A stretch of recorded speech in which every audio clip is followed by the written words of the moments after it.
Peoples party का downfall शुरू जो जहां से एक वाटरशेड मोमेंट जिसको कह सकते हैं वो 1996 का इलेक्शन था जब पीपल्स पार्टी यहां से हारी थी। उसके बाद मुशर्रफ साहब का मार्शल आ गया। जो पीपल्स पार्टी की स्पेस थी वो दोबारा इन्होंने कैप्चर नहीं की। फिर यहां पर एक मुकाबला हो गया मुस्लिम लीग काफ का और मुस्लिम लीग नून का। तो पीपल्स पार्टी के जो बड़े बड़े नाम थे जो 96 के इलेक्शन से पहले आपको ये घुरकी और ये जो है वो राना शौकत बाकी ये सारे नाम जो लाहौर की सियासत के साथ जुड़े हुए नाम थे वो सारे के सारे जो है वो लेकिन वो उनका इलेक्शन भी देखे ना पिछली दफा उनकी अहलिया ने लेकिन 2008 में ठीक थी पोजीशन। अहलिया ने भी नहीं जीता था।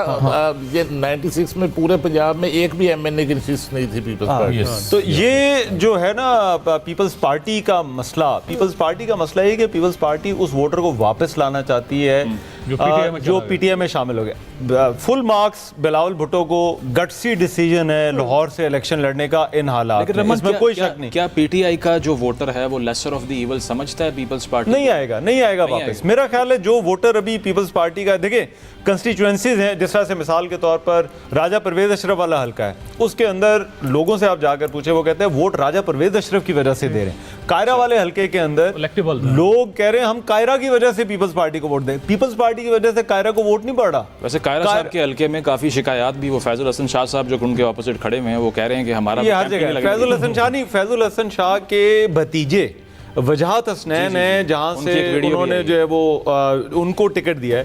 फैज़ उनकी फैमिली ने दो नाम जो है वो दिए थे जिनमें फैजुल हसन शाह का नाम शामिल नहीं था क्योंकि उन्होंने प्रेस कॉन्फ्रेंस कर दी थी। तो वजाहत हसनैन उनके भतीजे हैं उस हल्के से, वो कायरा के मुकाबले में जो है वो इलेक्शन लड़े हैं और वहाँ से नसीर अब्बास सिद्धू साहब जो हमारे जो है वो एयर चीफ के भाई भी हैं वो भी इलेक्शन जो है वो वहाँ से लड़े। लेकिन सिद्ध इनका गाँव है सिद्ध। ठीक। तो ये जो आपने सवाल किया वोटर वाला, मेरा अपना ख्याल है कि पंजाब में अगर पीपल्स पार्टी को कहीं पे वोट पड़ रहा है और पड़ेगा, हल्के हैं पॉकेट्स हैं, तो वो पीपल्स पार्टी की वजह से नहीं, वो कैंडिडेट की वजह से। ठीक है।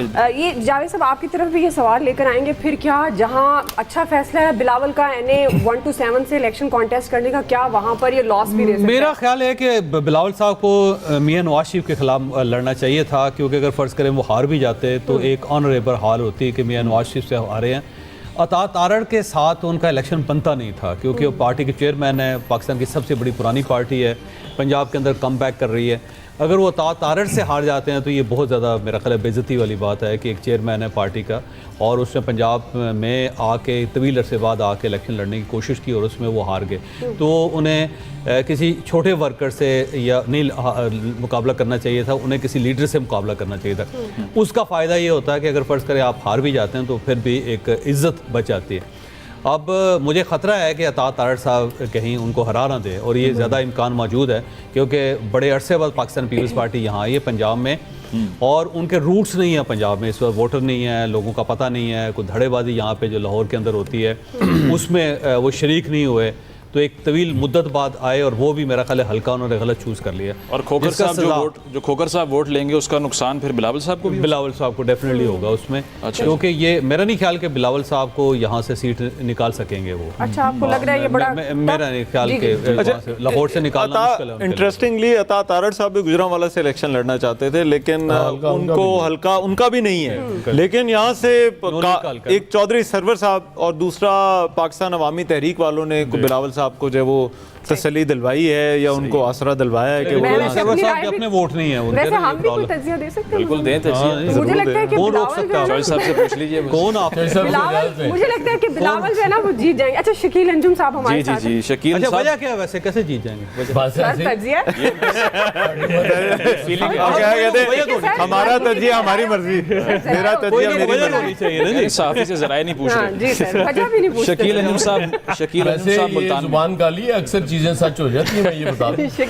शकील साहब मुल्तान में क्या माहौल है? वहाँ पर जो जहांगीर तरीन साहब का, आमिर डोगर साहब का एनए 149 है, उसके बारे में क्या बात हो रही है? आप अगर ऑन ग्राउंड गए तो क्या सेंटिमेंट लगा वोटर का आपको? देखिए, तरीन साहब के लिए ये नया हल्का है।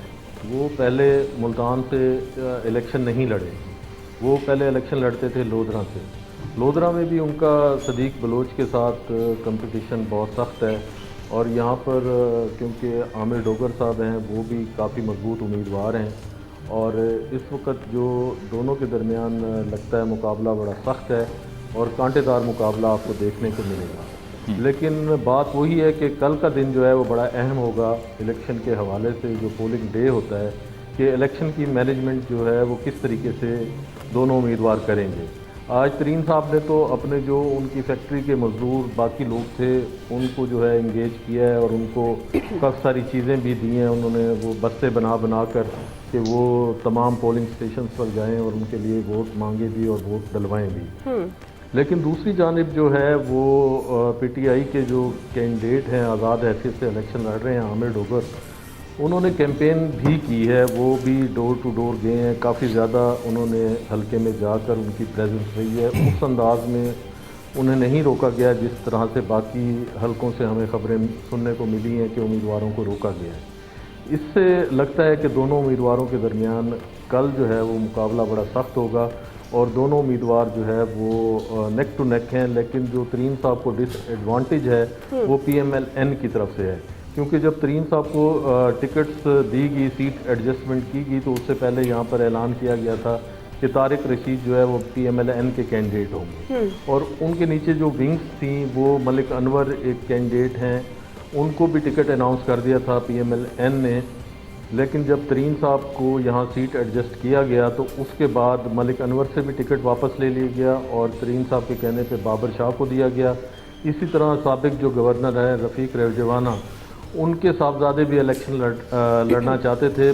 2018 के इलेक्शन में भी वो PMLN के कैंडिडेट थे, उन्होंने भी टिकट के लिए अप्लाई किया था तो उनको भी टिकट नहीं मिला था।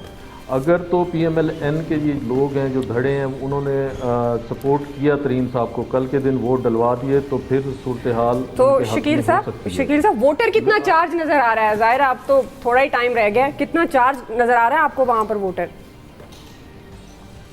अच्छा दुआ, ये जो है ना सिचुएशन जैसे जैसे इलेक्शन करीब आ रहा है तो वोटर का जो मूड है वो तब्दील होता हमें दिखाई दे रहा है।